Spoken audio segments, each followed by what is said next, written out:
जिलाध्यक्ष जी भेंट कर रहे हैं। आपका बहुत बहुत धन्यवाद जी। बहुत स्वागत की इस कड़ी में मिस मेहता जी व DS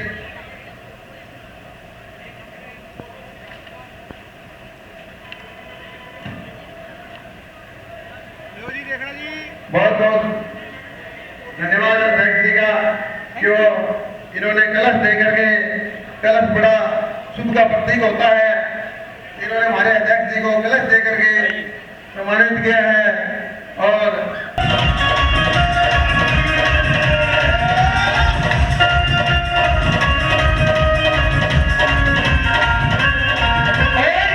अर्चना जी के बारे में क्या लिख दिया? निष्ठावान और कर्मठ हो, पार्टी के लिए करते काम।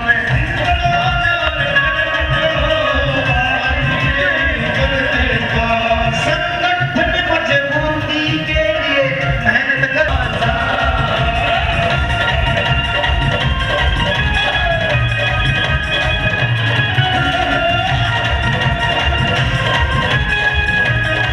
देखिए, सबसे पहले तो आज मैं हिसार में पहुंची हूं। हमारे सभी कार्यकर्ता बंधु बहुत उत्साह के साथ, बहुत उमंग के साथ अलग अलग स्थानों पर अभिनंदन करते हुए आज मेरे को मिले।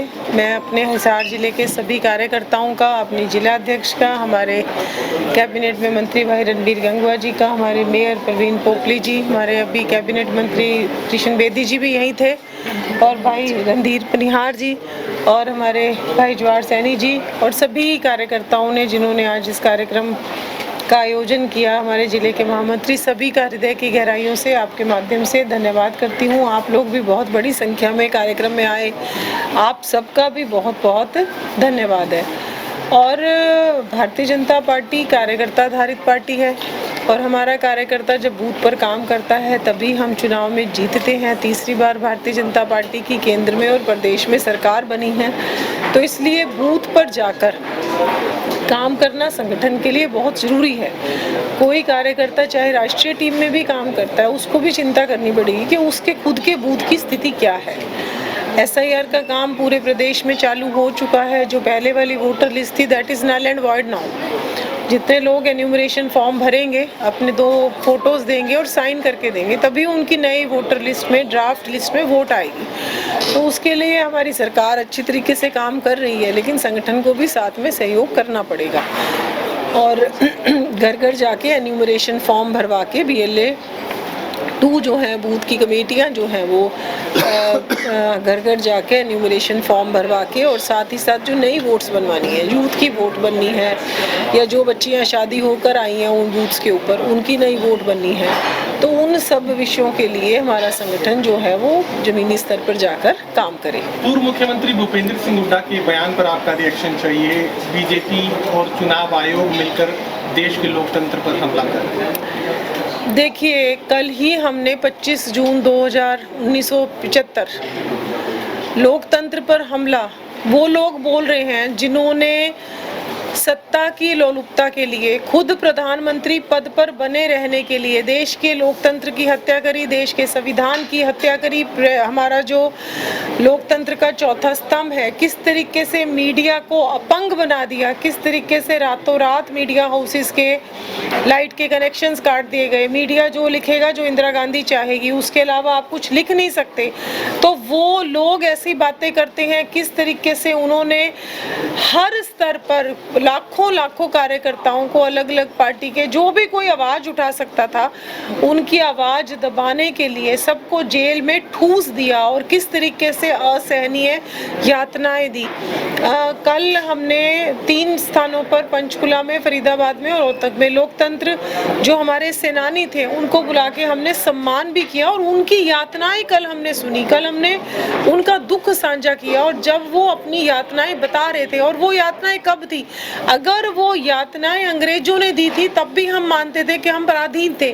स्वतंत्र भारत हमारे कितने करोड़ों लोगों ने देश के लिए कुर्बानी दी, शहीद भगत सिंह, आजाद, सदगुरु, कितने लोगों ने कुर्बानी दी, तो आज हमें देश में स्वतंत्रता मिली, स्वतंत्र भारत में। और जो लोग आवाज उठा रहे थे उनको इतनी असहनीय, अमानवीय यातनाएं कांग्रेस की तत्कालीन सरकार ने दी। और क्यों दी?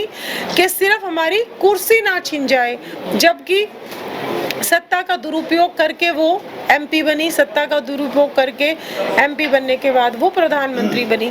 तो आज उस पार्टी के लोग हमारे से प्रश्न करते हैं। और दूसरी बात, आज जो वोटर लिस्ट का शुद्धिकरण है, जो कांग्रेस ने अपना कितनी बार एसआईआर किया, अभी 10-12 साल से उन्होंने कुछ इस तरीके से सिस्टम किया हुआ था कि डेड वोटर्स की भी वोट नहीं कट रही थी। अब एसआईआर शुरू हुआ है और हम केवल इतनी सी बात कर रहे हैं कि जो व्यक्ति जिस बूथ पर रहता है, जो भारत का संविधान कहता है कि जो भारतीय है उसको वोट डालने का भारत के संविधान के तहत अधिकार है। अब क्या हम कांग्रेस के लोग, टीएमसी के लोग जिस तरीके से तुष्टीकरण कर रहे हैं, बाहर से जो लोग आए हैं उनकी उन्होंने गलत तरीके से वोट्स बनवा दी हैं, तो जो बांग्लादेशी हैं, क्या वो भारत में कौन विधायक चुना जाएगा, कौन सांसद चुना जाएगा? क्या आज भारत के लोगों का अधिकार हम बांग्लादेशियों को दे दें? क्या ये चाहती है क्या कांग्रेस? तो हम केवल इतनी सी बात कर रहे हैं कि वोटर लिस्ट का शुद्धिकरण हो, जिन लोगों की डेथ हो चुकी है उन लोगों की वोट काटी जाए, जो 18 साल से ऊपर के हो गए हैं, जो नए पुत्र वधुएं आई हैं उनकी वोट्स बने, और जो भी किसी बूथ पर घुसपैठियों की वोट्स बनी हुई हैं उन घुसपैठियों की वोट्स कटे और वोटर लिस्ट पूर्ण रूप से शुद्ध, और एक स्थान पर एक व्यक्ति को वोट डालने का अधिकार होना चाहिए। तो हम कोई गलत बात नहीं कर रहे। आपने कार्यकर्ताओं के बीच में मेरा संबोधन सुना होगा शायद, नहीं तो लाइव भी चल रहा था, तो हमने तो किसी दल के विरोध में कोई बात नहीं करी। जो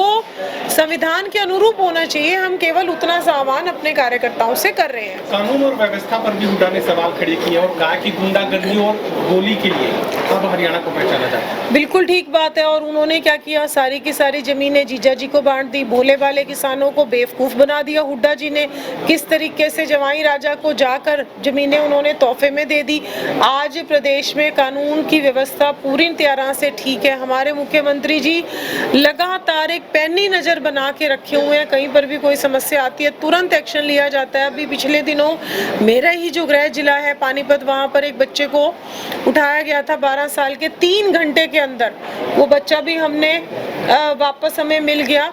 तो हर तरीके से मुख्यमंत्री जी प्रदेश में कानून की व्यवस्था बनी रहे, महिलाएं हमारे प्रदेश में सुरक्षित हो, लगातार उसके ऊपर हमारा पुलिस जो है अपनी मुस्तैदी से काम कर रही है। मैडम, हांसी में चालों गांव में पिछले 40 दिनों से ग्रामीण धरने पे बैठे मुख्यमंत्री जो हांसी जिले का जो विषय है उसके लिए मुख्यमंत्री जी, मैं भी बल्कि उस बैठक में थी बाय चांस वहाँ पर, परसों जब चंडीगढ़ में ये विषय आया था, मुख्यमंत्री जी उसके ऊपर बहुत संजीदगी से विचार कर रहे हैं। हमारे पीडब्ल्यूडी के मिनिस्टर भाई रणबीर गंगवा जी, हमारे विधायक वहाँ से विनोद विहाना जी, वो सभी वहाँ पर उस समय उपस्थित थे। और वो लोग जो रूल्स के अकॉर्डिंग है उस तरीके से काम उस विषय पर भी करा जाएगा, लेकिन रूल्स के अकॉर्डिंग होगा। मैडम, जिस जगह पर बीजेपी की विधायक इन हलकों में नहीं आए, तो आपको लगता नहीं एक बड़ा चैलेंज है आपके लिए? बिल्कुल है। इसके लिए आप किस तरह से? बिल्कुल है। जहाँ पर हमारे 42 विधानसभाओं में जहाँ हमारे विधायक नहीं है, वहाँ हम जीत की तरफ कैसे अग्रसर हों, उसका डेफिनेटली उसके लिए हम चिंतित हैं और उसके लिए हम काम भी करेंगे। नया संगठन वहाँ पर युवा शक्ति को कैसे जोड़े, महिलाओं को कैसे जोड़ें और लोगों को पार्टी के लिए कैसे जोड़ें, उसकी हम लगातार चिंता कर रहे हैं। हम बीजेपी हरियाणा एक बहुत जल्दी एक पोर्टल भी लॉन्च कर रहे हैं कि जो लोग बीजेपी के साथ कोई वॉलंटियर के तौर पर काम करना चाहता है, क्योंकि हमारे संगठन का मूल विचार है सेवा ही संगठन। तो कुछ लोग ऐसे होते हैं जो समाज में काम करना चाहते हैं पर उनको कोई प्लेटफॉर्म नहीं मिलता, तो हम उनको एक प्लेटफॉर्म देने की चिंता करेंगे। कोई पेड़ लगाना चाहता है, उसको पेड़ चाहिए लेकिन पेड़ नहीं मिल रहा उसको, मान लो कोई जल संरक्षण पे काम करना चाहता है, कोई बच्चों के साथ काम करना चाहता है, कोई सफाई में काम करना चाहता है, कोई नशा मुक्ति में काम करना चाहता है, तो तो हम बहुत जल्दी बीजेपी हरियाणा का एक पोर्टल लॉन्च करने जा रहे हैं, जिसके माध्यम से लोग सेवा के कार्यों के माध्यम से हमारे साथ और ज़्यादा से ज़्यादा जुड़ेंगे। दूसरा सवाल ये था कि जिस तरह से दिल्ली को पानी दिया गया, हरियाणा से राजस्थान को पानी दिया जा रहा है, उसको लेकर कांग्रेस और किसान भी बैठक कर रहे हैं। देखिए कि कांग्रेस के पास ना आज कोई भी मुद्दा नहीं है। एक मजबूत विपक्ष की भूमिका जो विपक्ष को निभानी चाहिए वो निभा नहीं रहे। जब भी देश में कोई समस्या आ रही होती है, आज कितना बड़ा युद्ध चला, वैश्विक संकट था, किस तरीके से हमारे देश के यशस्वी प्रधानमंत्री जी ने उस संकट से जूझने की तैयारी करी। एक दिन भी भारत की किसी भी महिला का 1 घंटे के लिए भी चूल्हा बंद नहीं हुआ। लगातार हमें एलपीजी की सप्लाई जो है वो मिलती रही, और उस समय में भी इन लोगों ने क्या फेक नैरेटिव सेट करना शुरू किया, लोगों की लंबी लंबी कतारें दिखा दी कि लोग सिलेंडर लेकर सड़कों पर उतरे हुए हैं। तो एक जो भ्रामक प्रचार है ना, जो नेगेटिव पॉलिटिक्स है, मैं ये मानती हूँ कि नकारात्मक राजनीति से राहुल गांधी विदेश जाते हैं, भारतीय जनता पार्टी और राष्ट्रीय स्वयंसेवक संघ का विरोध करते करते भारत का विरोध करने लग जाते हैं, बीजेपी का विरोध करते करते भारतीय सेना का विरोध करने लग जाते हैं। जहां पर भी कोई बात आती है वो देश को ही बेच के वापस देश में आ जाते हैं। तो उनको यही नहीं पता कि हमको करना क्या है। जब कोई मुद्दा होता है उसके ऊपर वो आवाज उठाते नहीं है, और जब वैसे उनको कुछ ना कुछ एक फेक नैरेटिव सेट करना है उन लोगों को। और जहां तक पानी की बात है, जो भारत की केंद्र की सरकार है और चाहे प्रदेश की सरकार है, हम हर व्यक्ति को पानी मिले, स्वास्थ्य की सेवाएं मिले। हमारे मुख्यमंत्री जी ने अभी 3 दिन पहले ही एक विजन डॉक्यूमेंट निकाला है, विकसित भारत, विकसित हरियाणा और विकसित विधानसभा 2047 तक। सभी हमारे विधायकों को निर्देश दिए गए हैं कि आपकी विधानसभा की प्राथमिकताएं क्या हैं, उनके ऊपर काम करना, हर महिला तक हेल्थ की सर्विसेज पहुंचना, हर घर तक पीने के पानी पहुंचना, हर जगह से सफाई का कार्यक्रम होना, सफाई मतलब गंदगी उठे। तो इस तरीके से मेरी विधानसभा पूर्णतया विकसित 2047 तक कैसे हो, उसका रोड मैप हर विधायक को हमारे मुख्यमंत्री जी ने दिया है, और सरकार लगातार काम कर रही है। और जो किसान हमारे अन्नदाता हैं, उनके साथ आज अगर कोई खड़ा है तो भारतीय जनता पार्टी ही खड़ी। अभी जो बिल्कुल रिसेंट जो हुआ, हमारे सिख गुरु जिन्होंने धर्म की रक्षा के लिए, इस देश की रक्षा के लिए खुद, चाहे 5वें गुरु अर्जुन देव जी थे, चाहे हमारे तेग बहादुर जी थे, किस तरीके से उनको तो हिंद की चादर ही कहा जाता है, और चाहे हमारे गुरु गोविंद सिंह जी के 4 साहबजादे थे, कैसे हमारे गुरुओं ने देश की एकता और अखंडता के लिए और धर्म की रक्षा के लिए, लोगों का धर्म परिवर्तन ना हो, हिंदू धर्म को बचाने के लिए किस तरीके से हंसते हंसते अपने प्राणों की देश के लिए शहादत दे दी। ऐसे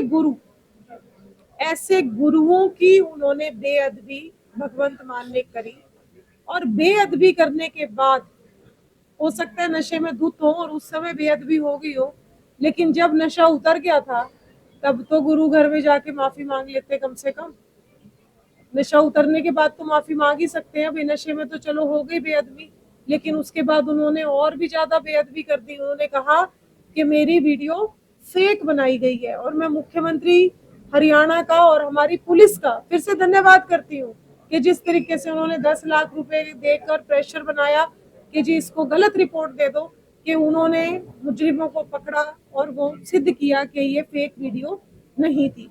तो लगातार जो मुख्यमंत्री खुद ही नशे में धुत रहते पूरे के पूरे पंजाब के युवा को, पूरी की पूरी पीढ़ी को उन्होंने नशे में झोंकने का काम किया है।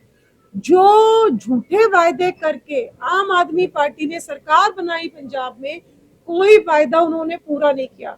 आज हमारे मुख्यमंत्री है ना रोल मॉडल के तौर पर। जब भी मैं मुख्यमंत्री जी से मिलती हूँ, एक डायरी होती है, वो कहते हैं भाई मैंने इतनी योजनाओं की घोषणा करी थी, मेरी 65 पूरी होगी, मेरी 66 पूरी होगी, मेरी 67 पूरी होगी। एक मुख्यमंत्री इतना चिंतित है कि मैं जो घोषणाएं करके सत्ता में आया हूं, मैं वो 100% रिजल्ट करके दूं। दूसरी तरफ दूसरा मुख्यमंत्री है, सत्ता में आया, अहंकार के नशे में, ना गुरुओं का वो वेद भी गुरुओं के साथ कर रहे हैं, खुद नशे में चूर है, पूरी की पूरी पंजाब की कौम को नशे में लगा दिया। साथ ही साथ जो बहनों के साथ वायदे करके, किसानों के साथ वायदे करके ये लोग सत्ता में आए थे, सत्ता में आने के बाद सारे वायदे भूल गए हैं। लेकिन टाइम ज्यादा नहीं है, पंजाब की जनता इनको बहुत जल्दी घर बिठाने का काम करेगी।